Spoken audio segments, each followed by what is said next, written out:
Good afternoon and welcome to Carlem Cymru revision sessions. This session will focus on data analysis and this will be at A2 level. It will be presented by Mrs. Owen from Penglais School.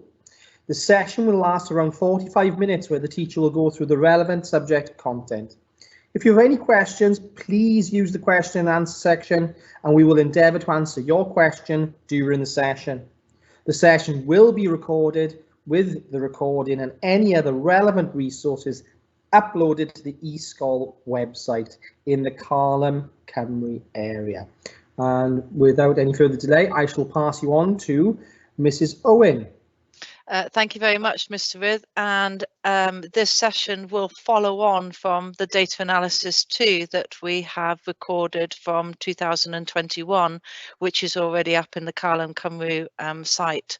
So do have a look at those revision sessions first, and this will follow on from that and hopefully be more of the same and a little bit more detail.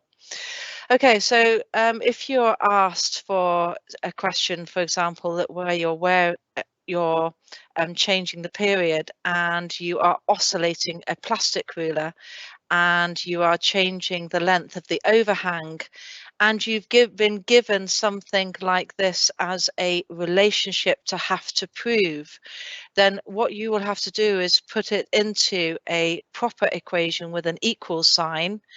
And you will have to then, so put a proportionality constant K in. It's a constant of some sort. You can give it whatever letter that you want to, and square L cubed. So now we've turned it into an equation. We need to kind of like relate it to y equals mx plus c, so that we're able then to get some results of period and length and plot them on a graph in order to work out the gradient or the y-intercept and to take it further. So they won't tell you how to do this. They will expect you to be able to do this given that the relationship that you are trying to prove or they want you to try and prove. So literally all you have to do is relate what would be on the y-axis, what would be on the x-axis, leaving whatever is times by x, whatever is times by square root L cubed would be the gradient. Now notice here that there is no y-intercept. That doesn't mean to say that you have to force the line that you get of the trend of points through the origin. It just means that it should be 0, but there could be a systematic error somewhere.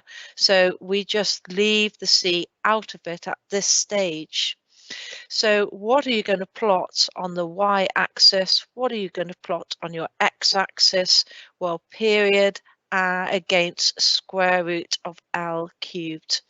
And be careful, do what is seen in front of you, okay? So that square root L cubed doesn't mean something different, okay? Just L cubed without the square root. You know, it doesn't mean 3 times L. It just do what is shown in front of you and don't interpret it as anything different. Hopefully then you'll get a series of points, okay, that you will get a line of best fit, and from that line of best fit you can get the gradient out, and that gradient will be equal to that proportionality constant in the relationship. Don't forget to do units, all right? And while I'm here, I might as well just put those in. And of course, that is not going to be meters. You'll have to cube them and then square root them. Okay, you don't have to write it like that. You could put 3/2 because the half is the square root part. So you could put it in like that, and that would actually make a lot more sense if you did it like that. Okay, so that's one relationship, and then you can follow through. I often find that candidates find it most tricky and difficult at the very beginning when they've been given a relationship and they have to relate it to y equals mx plus c. But I'm hoping that if we do a few examples here, you'll soon get the hang and you'll be more confident to do that. Now, this is one that's come up from, I think, last week, and there are two ways of looking at this. All right, so this is an experiment where you can release a marble from the top of the ramp, and you can change the distance where you let go of the marble, and so you can change X, and you can measure the time it takes to go down the ramp. And we have a relationship. They've given us a relationship again. So it's this relationship we need to relate to y equals mx plus c. Now we don't have to worry about the intercept here because there is nothing to plus. So we can just say y equals mx. So if I put it in here, what would I plot against what? All right, it's a little bit confusing here because y equals mx plus c, x is my x-axis, y is my y-axis, but I've got a symbol of x, which is my distance.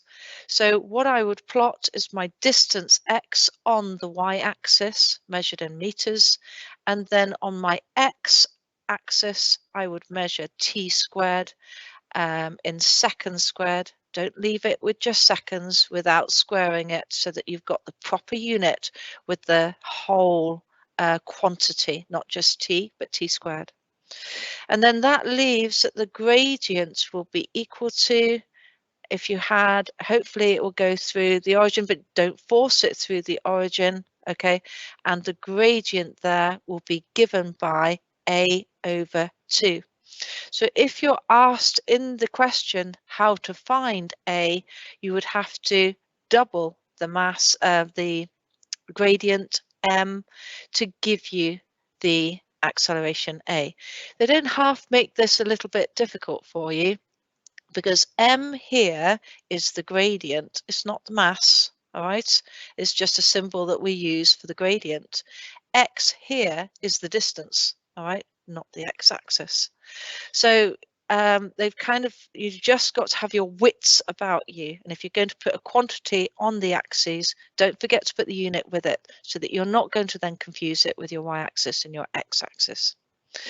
Okay, so you don't have to do it like that. That was one way of doing it, but maybe somebody else would interpret it in a different way. So you could do it like this either, but you could do it in a different way. So if you've got x equals at squared over 2, you can rearrange that. So 2x equals at squared, and then take over the a to go under. So 2x over a equals t squared, and then flip it. So t squared equals 2x over a. All right, and then you can relate it to y equals mx plus c. We don't have to worry about the c part, so we can cross that bit out here because there's no adds or takes. So t squared we could put on the y-axis. All right, so t squared in seconds squared. The x will be the x this time on the x-axis, so the distance x on the x-axis, and this time the gradient would be equal to 2 over a. That means if you want the acceleration out, you'd have to do 2 divided by the gradient. Now, both of these ways are perfectly valid. Have a check through, though, the paper in front of you to see which science relationship that they use later on, perhaps. But you can choose either or. Physicists are quite flexible, and as you can get to the right answer by different routes, and that is not the only way that you can do it. But I won't go into that. I will move on, because I think we need to actually kind of like look at a exponential relationship. Now, exponential relationships require you to do a mathematical function of logging it. Now, stick to natural logs, okay, because it won't necessarily be to the base 10. All right, so just do natural logs and it will work every time with whatever relationship that they will give you. So you have got in here a count rate, radioactive count rate. You've got some sort of constant K. You have got a distance that something is away from the radioactive source, and the further the distance is away, you would expect the count rate to get smaller and smaller. All right, and that varies exponentially, okay, to a constant value n. So we've got to put that into the form of y equals mx plus c. And there's only one way that we can do this, and that's log the relationship all the way through. So natural log c equals the natural log of all of k d to the n. And what we tend to do then is log k and add log of d to the n. But because we're logging d to the n comes back down to earth and it comes in front of the log d. So what we have is log c equals log k, because when you are logging a multiple, you can log the individuals by adding the logs. So log k plus n log d. Okay, so now we can relate that. I'm just going to swap these terms around because I think it's going to be a lot easier to manage. So log c equals n log d plus log k. Now relate that to y equals mx plus c. So clearly on the y-axis, we are going to put log c. And by the way, we don't put any units because log quantities don't have units. Yes, the count rate does within the log, but the log c itself doesn't have any units, so we don't have to worry about them. Okay, and that will go against what we're varying, the distance, log d. Again, on the x-axis, log d, no units. So it means that n will equal the gradient, while the y-intercept c equals log k. Now, I know WJC don't like you circling it like that, so it is a good idea to state what you will plot on the y-axis log c against what you would plot on the x-axis log d. And then just state that n is the gradient m and the y-intercept c is log k. Now again, they haven't helped you, have they? Because the capital C is the count rate, which is one of the quantities, and a little c is the y-intercept.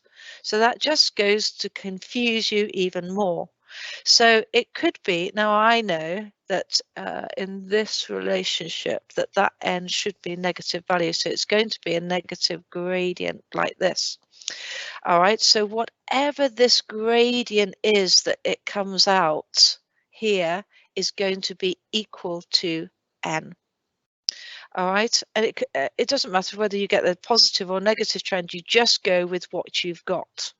All right, and if this is 0 here, then this y-intercept here, c, is equal to log k. And then you ask yourself, well, how do I get k out?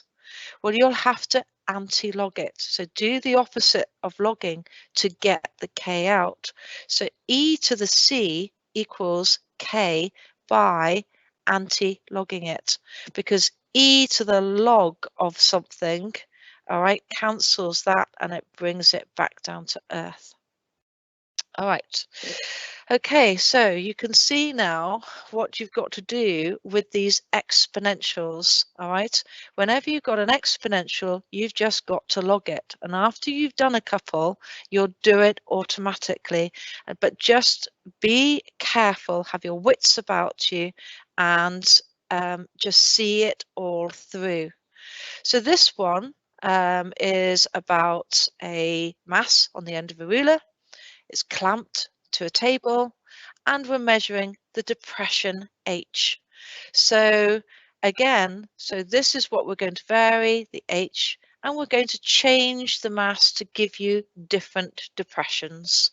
K is constant n is a constant. So it's always good to identify what two quantities are changing before you relate it to y equals mx plus c, because they will relate somehow to the y and the x.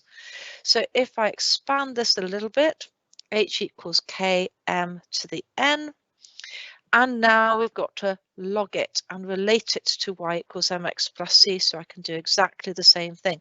So log h equals log k plus n log m. Okay, and then swap them around so that it's easier to deal with and you haven't got things crossing over. Log m plus log k. And then y equals mx plus c. So what's going to go on my y-axis? Log h. Okay, so you've always got to have one quantity on the y side. All right, so if you have a multiple or anything, you'll have to rearrange it so y is on its own. All right, and then against x axis will be log m. And let's say here, what do I expect as the mass increases? H increases, so I'm probably going to expect a positive gradient. Will it go through the origin? I doubt it. And so let's have a gradient here. So the gradient will equal n, and then if this is 0 here, and I'll show you what to do if it's not 0, but in a different example. So log k equals the y-intercept c, so e to the c equals k. All right, so just anti-log it to get that k out. Once you've got values for n, for k, you can put it back into the equation. So let's just say, for sake of argument, you've got this out as 5, you've got this out as 15 or 16, let's go with 16.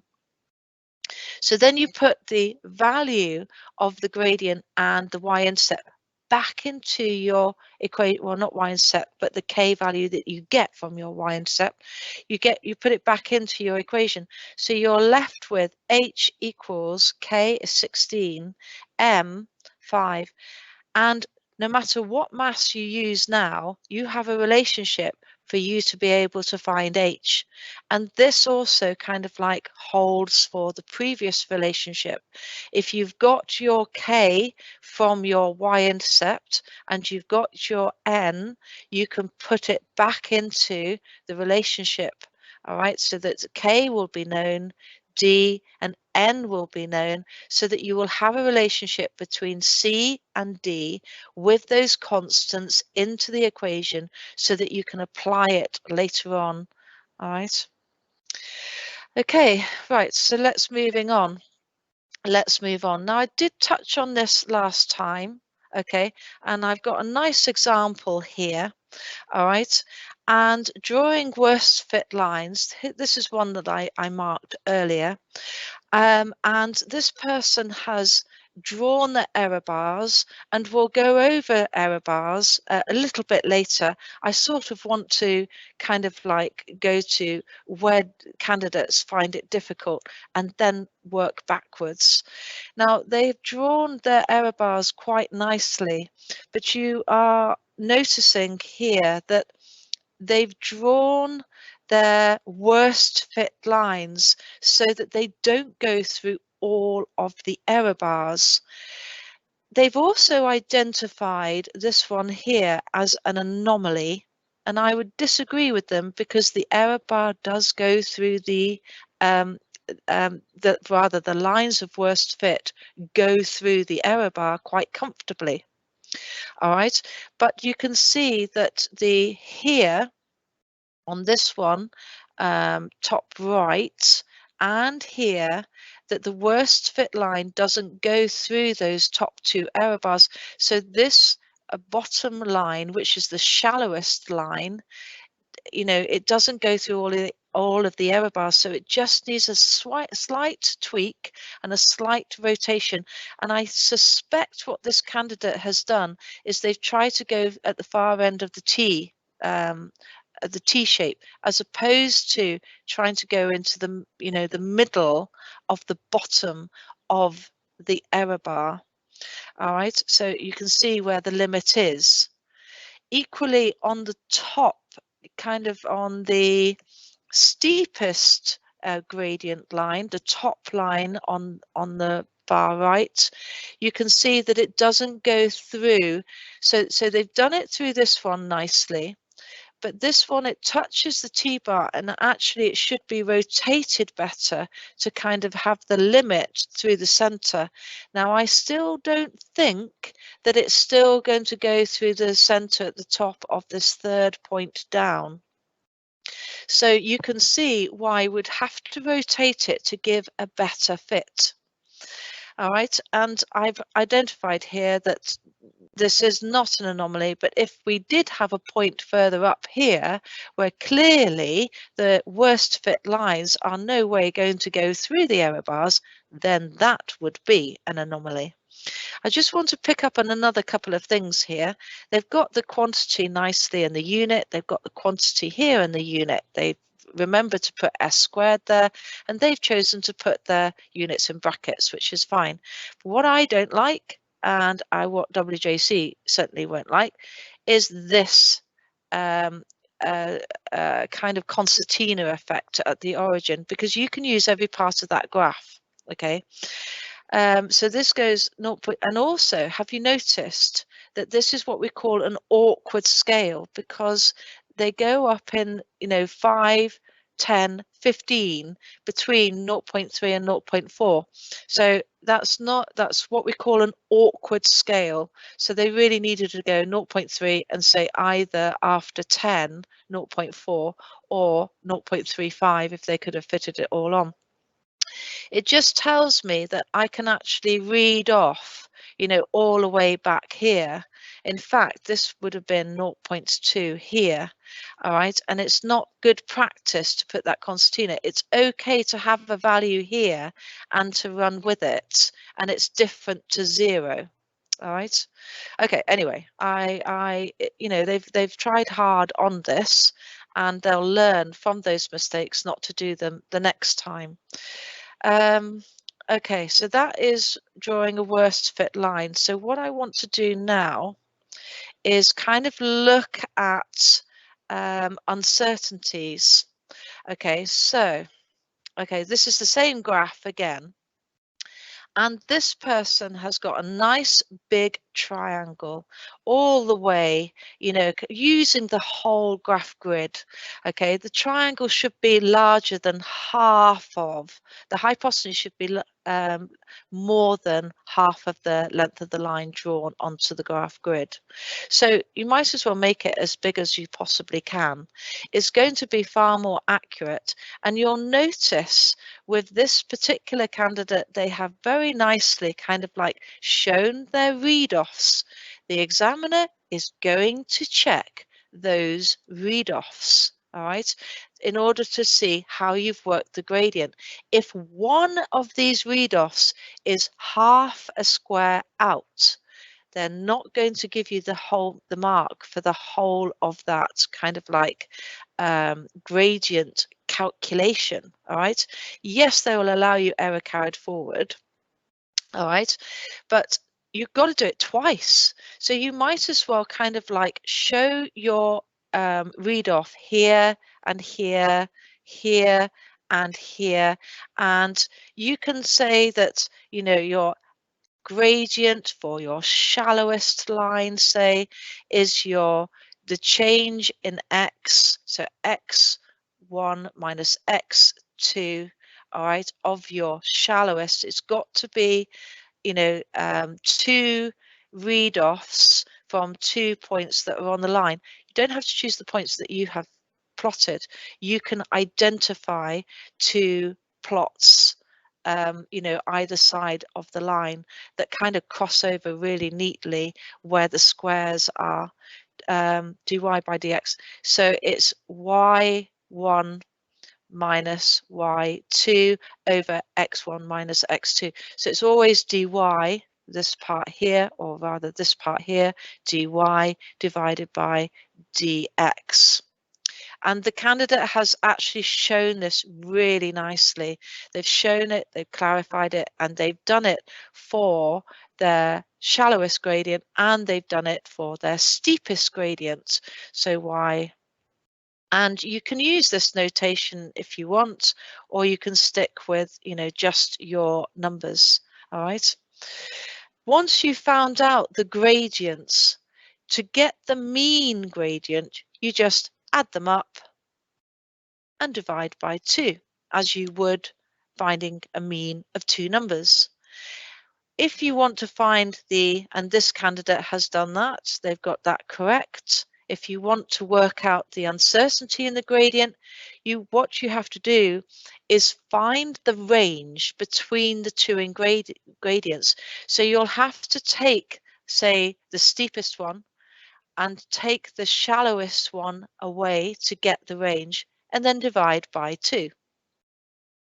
So that will give you the uncertainty, and then to work out the percentage uncertainty, you get the uncertainty and you divide it by your mean gradient and then times it by 100. And this person has done this because they've got the uncertainty divided by the mean and then they've times it by 100. Okay, so you have the range and you've got to halve it. You've got to halve it because you've got an uncertainty is always a plus minus number. So for example, e.g. plus or minus, say 5. All right, and this person has got plus or minus 0.87. So let's do theirs, 0.87. All right. Now the uncertainty usually goes, well, it should go to one significant figure. Now that's not always strictly true. All right, in the case of in here, so it will be plus or minus 0.9. All right, and then once you've got that uncertainty, divide it by the mean and then times it by 100%. So their mean was 2.43. So 0.9 divided by 2.43. Notice the mean can be 2 or 3 significant figures. It's just the uncertainty that has to be one significant figure, unless the number of the uncertainty starts with a 1, and then it can be 2 significant figures. Okay, so that will give me the percentage uncertainty in the gradient, and this candidate here has quoted it as 36%. But what we tend to do is quote it to one significant figure. But if you're using it to carry it on through a calculation, then you might want to leave it as two significant figures and then quote at the end to one significant figure. But if this was the end, we can just state then 40%, because that is the just one significant figure. Okay, just to have a look at triangles though, this one is clearly too small on the left, all right, because the hypotenuse here is less than half of the length of the line drawn across the graph grid. Whereas this one, you can see that there are 2 points here, and the candidate has taken the gradient read-offs to be from the table and not from the line.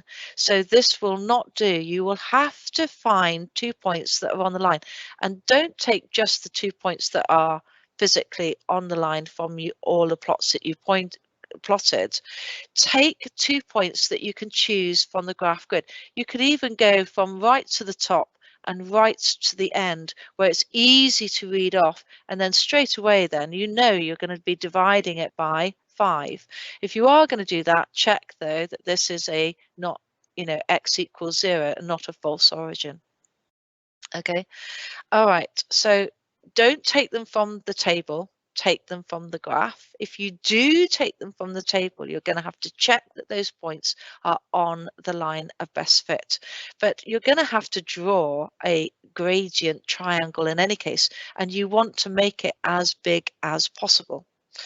Okay, right, let's have a look then. So what we have done now is we have looked at looking at the uncertainty in the gradient. Okay, you can do it by drawing a line of best fit, and then drawing one worst fit, and you just take the two gradients away from one another, and that is the uncertainty, and that's this top method. But more commonly is that you take the gradient of the steepest line and the gradient of the shallowest line, and then you divide it by 2 to get that uncertainty. All right, so if I rub all of this out, this is the most common thing to do here. All right, that's the most common. And then if you divide the uncertainty by the gradient of the, now this doesn't have to be the gradient of the best line because you won't be drawing the best line. You'll have the gradient of the mean gradient. Okay, so we can put the mean gradient because you won't have drawn, you're not going to draw 3 lines. All right, it's just too crowded there. It's going to get very, very complicated. Just draw your 2 worst fit lines, the steepest and the shallowest. All right, and then you can get the mean gradient, and then the uncertainty, which is half the range of the 2 gradients, divide that by the mean gradient times by 100% will give you the percentage uncertainty. Okay, so that leads on to what happens if you have got a false origin. So let's say here x equals, say, 5. So you've got the y-axis and you've got the x-axis, and this is no longer 0. Then if you've got your lines, okay, let's have 2 lines here that go all through our error bars. All right, let's have an error bar here. Let's have an error bar here. Okay, I've mocked up 2 worst fit lines. I'm going to call this line here y dash equals m dash x dash plus c dash. I'm going to call this one y dash dash equals m dash dash x dash dash plus c dash dash. Now this is a problem. You can't just read off here. It is not equal to the y-intercept because x is a false origin. Okay. All right. It means that you will have to take a known plot. All right. For example, x dash y dash from this particular line, you will have to put it into this equation for that line. You will have to draw a gradient and work out the gradient to put into this equation, and then you will have to rearrange it to get the y-intercept. And be really careful, because even my really, really good candidates will still make this mistake of rearranging this very simple equation to find c. So what you're going to have to do is, because mx is added to c, and I want to find c, you're going to have to take it over to the other side, and it becomes minus. So y dash minus the gradient times by x of the plot equals the y-intercept for the steepest gradient. And then you do exactly the same thing. So you've got another known plot, x dash dash, y dash dash. All right, we'll call it that. And you're going to put that in for x dash and y, x dash dash and y dash dash of the shallowest gradient. All right, and then your gradient you can put in, because you'll work it out, you'll have a second triangle for that line, and then you can rearrange it then to get the y-intercept for the shallowest. All right, so you'll have a y-intercept. I can't label this here because it won't be c. You can't read it off. You're going to have to get a known plot, work out the gradient, and put it in to the equation. It's a simple enough equation. Just remember to rearrange it properly. So y dash dash minus m dash dash x dash dash equals c dash dash. Okay, all right. And then you've got your two values, one for the shallowest, one for the steepest. So the mean y-intercept would be add them up and divide by 2. To find the uncertainty, so that will give you the mean y-intercept. To give you the uncertainty, you find the range. So get the steepest, take away the shallowest, divided by 2 will give you the uncertainty in the y-intercept. Okay, and then the uncertainty in the y-intercept. And then to get your percentage uncertainty, all you have to do is put the uncertainty, all right, c dash minus c dash dash over 2 divided by your mean, c dash dash plus c dash over 2. So adding underneath, taking on top, and then times by 100%. Don't be tempted to cancel out your 2's, because you need to have the idea that you're halving the range to get the uncertainty and you're halving the total to get the mean. And it will be just sloppy if you just ignore the 2's and just have the takes at the top and the adds at the bottom, then times by 100. It's still correct, mind you, but it's showing that you're not getting you're not showing how to do it. Right, now I'm thinking in my head that I did go over this. I'll leave this in here, okay, and I'll carry on and I'll come back. It's just a point about uncertainties, all right, because I think that what I ought to do, what I'd like to do, is have a look at accuracy and precision and those terminology. Accuracy is something where we are looking at how close to the accepted value. So you know here, for example, G is 9.81 meters per second, but you've got from an experiment 9.78. All right, and that is much closer to 9.81 than is 9.05. So we say that the 9.78 is more accurate because it's closer to the true value that it should be. All right. Precision is to do with how the data is spread, and it's to do with the percentage uncertainty, and this is why we do percentage uncertainties. So for example, if you get a result where you have a position of an uncertainty of plus or minus 0.05, that is going to be more precise than if you had plus or minus 1.2. So even though we get a result which is less accurate, we have the result that's more precise. And you can see what the difference is, and you can see why we need to look at and work through the percentage uncertainties. So I've got an example here. This candidate has worked out the gradient, they've worked out the uncertainties in the gradient, and they've got a percentage uncertainty in the gradient to be 30%. Okay, they've done it all nicely. I love it, the fact that you've got, the read-offs there, you can check it. It's not so time consuming for an examiner. If the read-offs aren't there and you haven't put them down, you're not going to get your marks. Okay, and then show you're working to work out the mean gradient. They've done it lovely.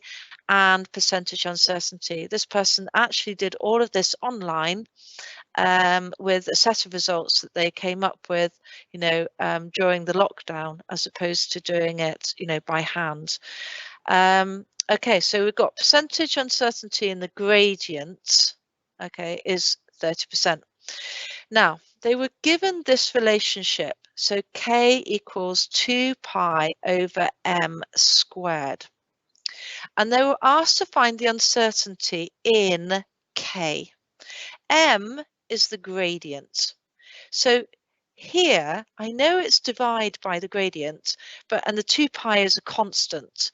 But because we're using the gradient twice in this equation to get k, then what we have to do is to find the percentage uncertainty in k, we will have to double twice the percentage uncertainty in the gradient because we are using the gradient twice. So that would be 2 times 30%, which is 60%. Okay, so the percentage uncertainty in K is 60%. Now they've been given another relationship, G equals KX over M, where M here I think is the mass. Yes, it's the mass. So the mass has been given a percentage uncertainty of 5%. The K we've worked out as 60% because it's twice that of the gradient. X is a measurement which is a value, it's a distance value, and it's a static distance value that could be read to the nearest millimeter.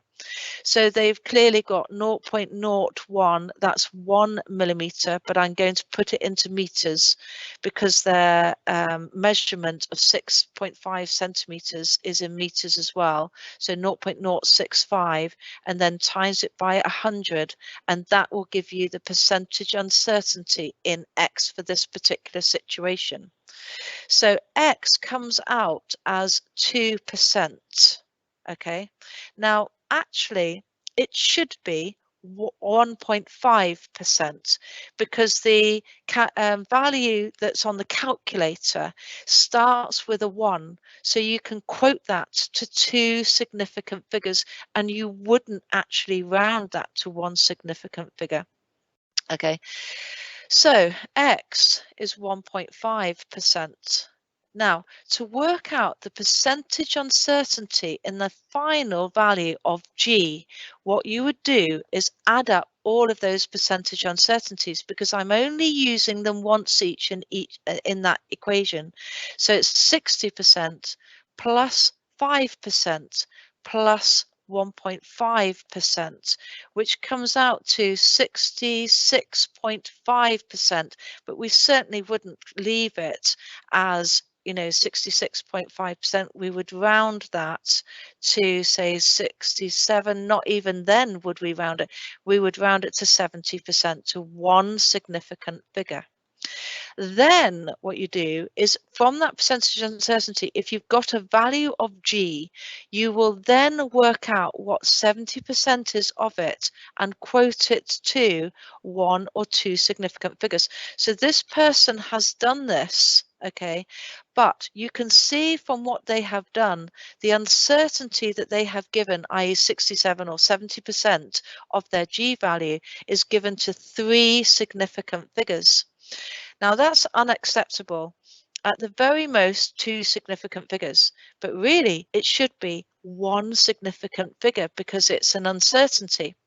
So let's take it to 1 significant figure and I get 3.